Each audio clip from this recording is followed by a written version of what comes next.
It's a simple thing, and it's not, scientifically proven or anything like that. But I would say that would be a good starting place to do it. Scientifically proven.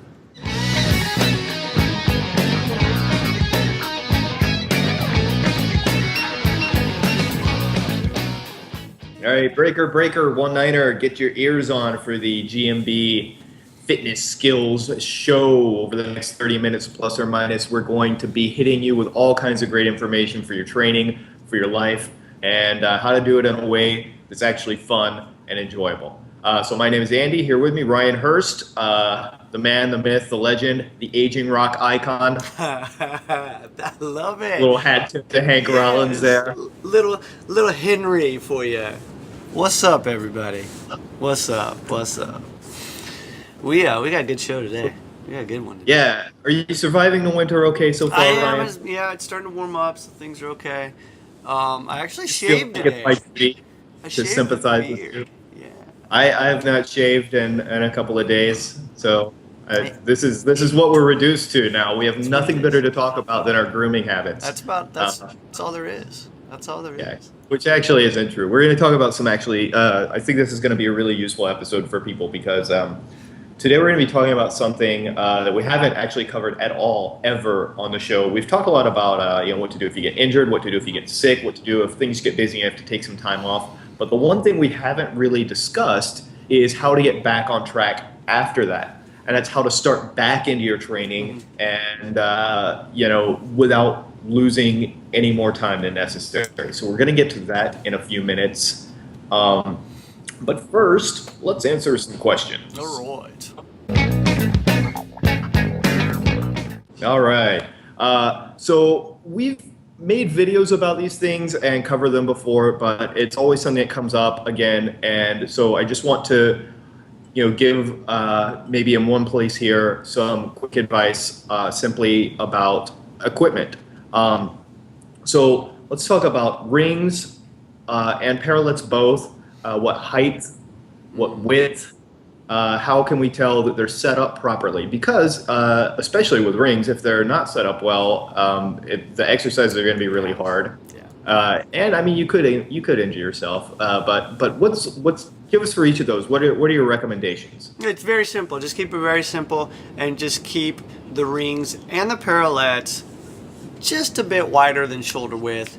A good way to check is if you take your arm, go from elbow to middle finger. For some people, that's actually going to be I don't want to say too wide, but you might feel that you want to bring them in a little bit more. If that's the case, then just bend your fingers and go from that knuckle there to set the width of the P-bars. Remember, when you're setting your P-bars, it's going to sound funny, but when you set your P-bars, make sure you set the P-bars in the middle instead of just doing one end, because I've seen people set just the end and their P-bars end up making a triangular shape. The rings are the same way. If you're hanging your rings from a bar, from a branch, from whatever, place them a little wider than shoulder width. You should be able to feel it, because if you feel cramped when doing the rings, it means they're just too narrow. Likewise, if you feel like you're constantly having to pull them in unnaturally, then they're too wide. So that's just a basic setting for the width. As far as height, with the parallettes, I would say start off with about a foot in the beginning if you want to just buy one set of parallettes. So if you have the option of having different sets, then maybe you could go a little higher and then just a little lower. I use a very low set of parallettes, but the thing is I've been doing this for a little while. So as you get closer to the floor, it's obviously going to be more difficult. So adjust those accordingly. As far as if you're using plastic, if you're using wood, or if you're using pipes or other kinds of metals, you just need to find a pair that you feel that you can use for the long run. So you might want to set them very low to the ground, but you also have to think about some of the other exercises that you'll be performing down the line and whether or not you'll have the proper clearance to be able to perform those movements. So it's a preference thing, but also a level thing. Just to say it one more time, remember, as they get closer to the ground, they're going to be more difficult because you won't have as much clearance on the parallettes. Let's also talk about height on rings, because with rings we work actually at 3 different heights depending on the exercises we're doing. You know, in our programs we have 3 different heights that we use.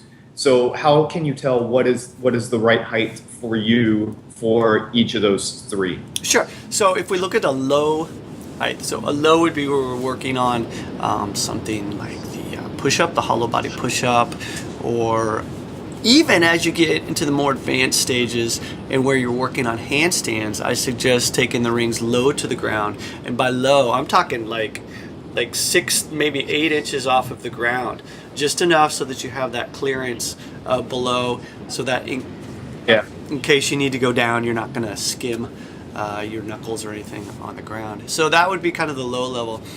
The mid level, if let's say you're just beginning and you want to work on the top position, or there's some other movements where you just want to get comfortable with being above the rings and pushing down into them, then I would say waist level. And so the reason for this is because you're still going to be able to have your feet on the ground and use them as training wheels. So if you're working on the top position, you can start to work on the stability by using your toes and your feet to help you. Then you can gradually raise them up slightly. Now the highest position, the top position, if you can, make it as high as you can. An example here in the gym when I set things up for anyone who's using the rings is that there's just a slight clearance. So if they jump off of the ground, it's again, you know, upwards of maybe 6 to 8 inches of foot clearance. This is of course quite challenging, and it's all going to depend on your ceiling. So if you're using pardon me, a pull-up bar or something to put your rings on, obviously you're not going to be able to have them that high. Something else to always remember is that the longer the strap, the more or the less stability you're going to have with the rings. So when you look at gymnasts in the Olympics and you see that they're on a ring stand, and a ring stand, we're talking that thing is way up in the air and it's got a very, very long cable attaching the rings. Extremely, the stability of those is just horrible. Now that should, you know, let you know just how good they are. But let's say you go to the playground and there is a pull-up bar that, I don't know, is relatively short that you can grab a hold of. If you hold your rings on there, they're going to be quite stable, to be honest, because the length of the strap is actually short. So the shorter the strap, the more stability you will have. If you want to challenge yourself, find a very high ceiling or somewhere where you can hang your rings with a very long length of strap, and it's going to make the movements more difficult. And it should be said, because a lot of people also ask us this too, you know, you mentioned using like a pull-up bar. People ask us all the time, can I use rings on a doorway pull-up bar? And the answer is yes. It's not ideal, but it's totally possible. Now, you will have to make some adjustments and some compromises if that's the setup you have. You know, you're not going to be able to do full muscle ups with full range of motion from hanging all the way below and up over, because you'd put your head through the roof. But it's possible to, you know, begin to lower the rings and, you know, sit down on the floor even and practice muscle ups in an L-sit position or something like that. So don't let your environmental situations prevent you from being able to practice the things you want to practice, but, you know what's ideal and then make adjustments based on the environmental situation that you have to work with. Exactly. And that's a very good point. I mean, just because you don't have the clearance to be able to perform a particular movement, you can get creative. And you brought up a good point of lowering the rings to the point where you're actually sitting on the ground. This is something that I actually worked on just to improve my muscle ups. That was lowering the rings, so I had to sit on the ground with my legs out in front of me and work on pulling from there. You don't get a lot of English going on in the body when you're sitting on the ground, and this is actually a very good way to help you strengthen your muscle ups and your chin ups. So yeah, definitely. So very good, very good. So Definitely, those are recommendations, basics, and however, it's always going to depend on you a little bit and where your level is at. So don't take any of these as written in stone. It's not scripture. Figure out what's going to work for your situation. Yes. Anything else to say about equipment, setup, things like that? Just the fact, just be safe. And you can see some pretty funny videos of people using a chin-up bar between a door frame and the thing comes crashing down. If you're performing a pull-up, yeah, that might be funny and it's going to be okay. But if you're inverted, if you're upside down performing something on the rings and that bar comes crashing down, there's a possibility that you could break your neck, and we don't want that. So whatever you do use, a tree, a limb, a tree branch, whatever, it doesn't matter. Make sure that it is properly attached and stable before you get upside down. Always make sure your equipment is solid. That's one reason why we recommend the rings we recommend. Right now, the best ones we've seen in terms of being comfortable and solid and made by a reputable manufacturer, Rogue, the wooden rings, we like those a lot. I actually had somebody send an email a few days ago, well, why do you recommend those? Well, hey man, if you don't like our recommendation, use something else, but we recommend them because in our experience, in the experience we do have, those are the best ones that we've tried. Now, we're open to trying more things. A couple of manufacturers have actually asked to send us some rings that we're waiting to test right now. So that could change. But, we like those because it has those qualities and we feel that they're safe and usable. Same things with P-bars. We recommend the ones that our client and friend Dusty makes. Some people say, well, what if they get loose after using them? Well, it's very easy. Dusty makes them where they can be quite easily to the Allen key that he sends you. And I think after like a year of use, you'll have to tighten them once, and then they'll be solid for the rest of your life. Yeah, and along those lines, I mean, I prefer to use the wooden rings, and I prefer to use the wooden parallettes. Now, that doesn't mean that if you use something else that it's wrong. Find something that you really enjoy using. I know my good friend Mike Fitch, he doesn't use the wooden parallettes. He prefers a different style of parallette. That's perfectly fine. I mean, just find something that you like to use. Make sure that it's quality, a quality piece of equipment, and be safe. That's it. And same thing, like, if budget is a big concern for you, you can go to Amazon, and I think Muscle Driver makes a pair of plastic rings that is very reasonable. Ultimate Body Press makes a pair of plastic rings that's very reasonable. You can make parallettes out of PVC. Please actually use the pipe cement, though, because PVC being plastic, it will slip. It will slip if you don't use the cement. And we've heard stories of people having pretty bad accidents on them. So, using cheaper, less expensive things is okay, but make sure that you test it, when you're using it.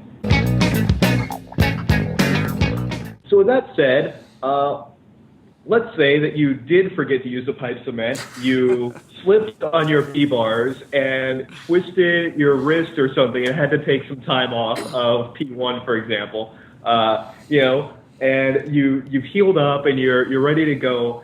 How do you start back? And we'll get specific maybe in a couple of minutes, but maybe Ryan, just talk about starting back. I mean, you've been injured, you've been sick, and you at various phases in your training, so to speak. So maybe what do you really think is the most important consideration? Well, first and foremost, if you did injure yourself, the first thing you need to do is get the doctor's okay to make sure that it's okay to start training again. We can't stress that enough. That's very important. But once you get the okay and you're ready to get back into it, the most important thing is to remember that you're not going to be able to start where you left off. And so if you go back into your workout and think that you're going to just jump right back into it and be able to perform at the same level, well, you're sorely mistaken, and you're probably going to end up injuring yourself again. So the thing is to really take a few steps back. It can be humbling. but really just put your ego to the side and understand that you've got to start over again. Doesn't mean from the very beginning. No. Now, the strength will come back very quickly. This is not something where you're going to lose all of your gains if you happen to take a week off or something like that. And if you're talking about let's just look at an injury first, then we'll talk about sickness in a moment. But if you're looking at an injury, depending on the injury, when you go back and start training, first and foremost is stepping back, but also taking stock of that injury. What is that injury? What is the feeling you're getting from it? Does it feel, I don't want to say strong, because obviously if it's an injury it's going to be weak, but does it feel safe? Are you performing? Are you doing something where you can build from there? Do you have the requisite level of physical integrity? And by integrity, that means if you injured a bone, is the bone solid enough to continue? Right. It's not going to be as strong as before, but if you injured a muscle or a ligament or something, can you is it strong enough? Yes. Like you said, it will be weaker, but does it have the structural integrity to pick up? To put load on it and use it. What you're also going to find is when you're coming back from an injury is that you're going to end up favoring that injury, maybe without even knowing it. So this is gonna change your form in the movement. So that's another thing you need to look at, and that is why we go back to maybe even the very first basic movement, and we do a systems analysis of what's going on. Where is your form? Are you favoring that particular injury? Are you able to place load on that injury safely? And then the next day you need to check and see how you feel after performing that first day back. So there's a lot of little things to look at here, and that's why I suggest not just jumping back into it. You might feel great. You might go into work and go, oh yeah, man, I'm feeling awesome, yeah, blah, blah, blah. And the next day you wake up, and if you have, let's say you injured your wrist before, and the next day you wake up, and if it's hurting so bad that you're like, oh man, I think I did something to it, well, you did way too much that first day back. Yeah. And that's a really important point that I think a lot of people don't even consider, is that your first day back to training, your first return to training, your first session should always be looked at as a trial. You should view it as a trial. This is not the beginning of your new program. This is not, I can start and just go now. No, it's not like that. It's a test. It's always a test. And you should, as such, you should do the minimum amount. Do a minimal amount. Warm up properly, do a minimal amount. Do not push yourself towards your limits, and then see how you feel. And you can't tell how you feel right away. You may feel great, but still consider it a test, because you might not know until the next day, like you said. So always, always, always let your first session back be a test, okay? And this is true of any kind of training we're talking about. You're not going to miss anything if you've taken 3 days off or a week off or a month off. You're not going to lose out on anything or fall behind by letting your first be a trial, right? So go on and take that chance to know for sure and see how you do feel and see how you feel the next day. And then you'll have a lot better idea of what your level truly is when you're trying to get back into things. If you are coming back from an injury, and let's say it was pretty bad. Let's say you had a very nasty sprain, or heaven forbid, you tore something, a ligament or something like that. Make sure that your workouts don't interfere with your rehabilitation of that injury. So if you're PT, or depending on what country you're in, your physio, and says, okay, I just want you working on this rehab for this particular joint or whatever, just do that, no more. And so again, listen to your doctor, and then when you go back to it, make those I don't want to say adjustments, but find out what's going on so that you can start to work on building it up later. And I mean later, after you check everything out. Now, looking at sickness, if you've been down, if you've been sick, let's say an example of me is I had a very bad sinus infection.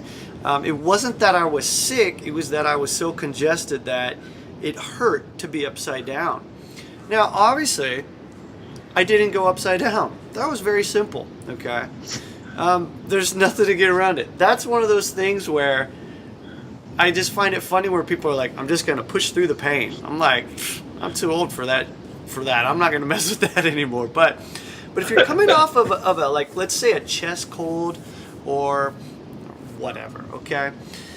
Your first day back is kind of going to be the same thing. It's kind of a test to see where you are, but you know, again, it's not a gung-ho, well, I feel great, so I'm going to try and do the entire program and start where I stopped before. Take a couple workouts, and I say a couple, and I'm talking like the first kind of week back, and you're going to bounce back pretty quickly. So I would say the first 1-2 sessions of that week, use them as test cases to see where you are. And then from there, I think you'll be pleasantly surprised, because coming back from a cold, generally, after those first couple of sessions, you're going to bounce back very quickly. And just the fact that your body had that rest and that recovery, you might even see some gains right afterwards. And I know that I typically do. So I think just because you're better rested than you had been. Exactly. Yeah, I think that's also something that we should mention here is that, you know, when we talk about, so if you have to take time off, whether it's because of injury or sickness, whatever, or being busy or anything, anytime you take time off, your level is going to decrease somewhat. But your fitness level is not one thing. It's a complex combination of different attributes, right? So usually when you take time off, the first thing that you begin to lose a little bit of is your conditioning and your endurance, right? Especially respiratory endurance. Right. You know, the second thing that you lose is strength. So if you take a couple days off and then come back to it, you may find that you get winded a little faster, but you're not going to be any weaker muscular-wise. Now, the last thing that you lose is skill, right? It always goes in that level. You lose conditioning, you lose strength, you lose skill. And that's like the thing, like you never forget how to ride a bike, right? Well, those skills are stored in your brain. Now, unless you are extremely malnourished or something or have head trauma, you're not going to be losing skills you've developed. Now, you may lose some of the strength to execute them, and you may lose the conditioning to be able to execute them back to back. But skill, you get back very quickly. Strength, you get it back pretty quickly, and conditioning is the thing that is the hardest to get back. So you lose them in that order, regain them in that order. And so, like, if you had a cold, your conditioning, like if you have a respiratory issue, then your endurance and your conditioning are going to be very, very much impacted, right? Mm-hmm. But maybe not your strength. Exactly. And looking at this too, also, a lot of people, they might consider themselves an athlete. And sorry to burst your bubble, but unless you're getting paid to step onto the field or do something related to making money for moving your body, you're not an athlete. So look at this in the long run. So just, don't think that you need to be back up to speed within a week or something like that. We're doing this for the long run. And so fitness for us isn't just about what we can do now, but forever. And yes. So your health is a huge part of your fitness. So yeah, you missed a workout. Maybe you missed 2 or maybe you missed 3. It's not the end of the world. So that you don't miss any more workouts, ease back into it. Make sure you're making those checks and you go easy in the first couple workouts back so that you can bounce back stronger. And also, I also want to say some specific case examples of, so if you're using a GMB program, and we work all of our programs in GMB into 4 phases, right? We have a base strength phase, we have a skill development phase, and you're still working strength in that. They base on top of each other. So the strength phase is basically just strength building. Then there's skill phase, where you're also working on strength while adding more skills. And then there's a little bit of conditioning. And then there's the kind of flow where we put things together and try to improve those transitions between the movements. Now, all of those phases build on top of each other. But let's say, for example, you're in phase 2 of Parallels 1, and you've been working at it for a couple of months, and something happens, you have to take 3 weeks off. Now, Do you start all the way back over at the beginning of the program? Do you start at the beginning of phase 2? Do you start, right where you left off? How can you tell where to start back in a program? That's something that maybe a lot of people listening to this, if you're using our programs, you may wonder, how do I get back into the program? Where do I start? Do I have to go all the way back to the beginning?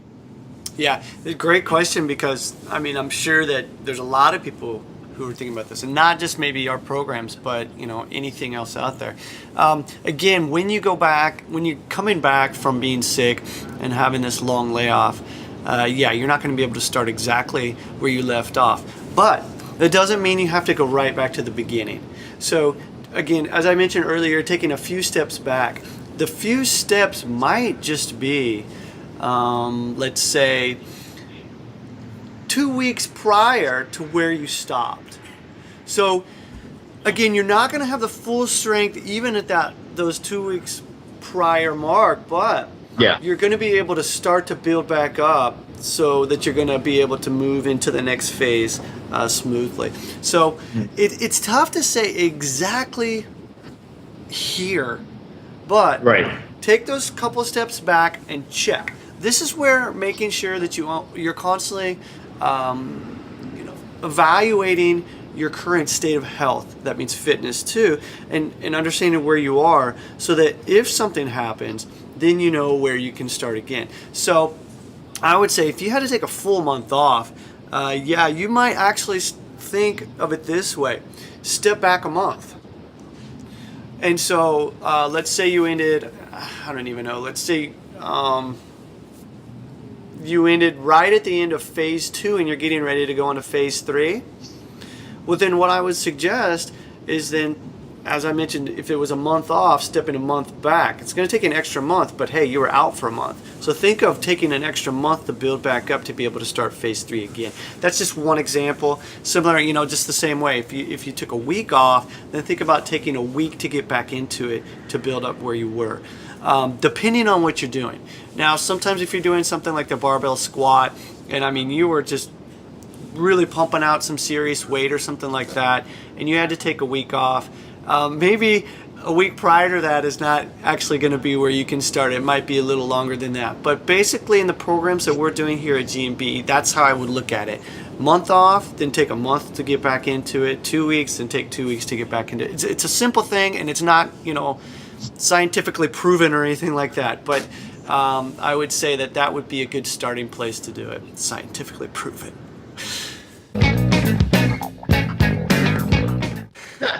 Yeah, the biggest thing is to recognize that even if you return to the same level that you were at physically, you've lost momentum too, and you're not going to be able to begin progressing from that level. Right. So you want to take a couple of steps back just to make sure that you can prepare yourself, move through that level, and continue progressing beyond that. The last thing you want is to come back after an injury, think that you're doing okay, start working, and then you get stuck there. Right. And that happened too. So take some back, take a couple of steps back, and then work through to that point and continue your progression and momentum from there.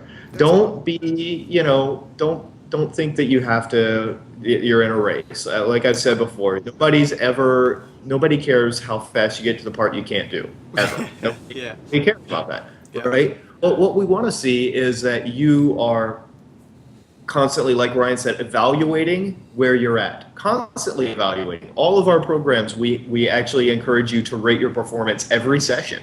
That's only by rating your performance can you be able to auto-regulate, something else we talk about a lot. So you're always evaluating, and because of that, you're able to continue moving forward. Right. So that's super, super important. So really, just to kind of wrap it up, even if you've had an injury or if you've just been sick, it comes down to one thing, and that's taking the steps back and figuring out exactly where you are, and then working slowly back up to where you were so that you can continue to go forward. So that's about it. And you may surprise yourself at how quickly you get back into it. That happens a lot, actually. but don't make assumptions either. Right. Yeah. All All right, cool. Well, thank you for watching, listening, being a part of the posse. We always appreciate it. Send us a message, leave a note on our Facebook wall, something like that. Any questions you have, anything you'd like us to cover in a future episode, and we'll talk about it because, frankly, we love the sounds of our own voices. Heck yeah. Thanks, everybody.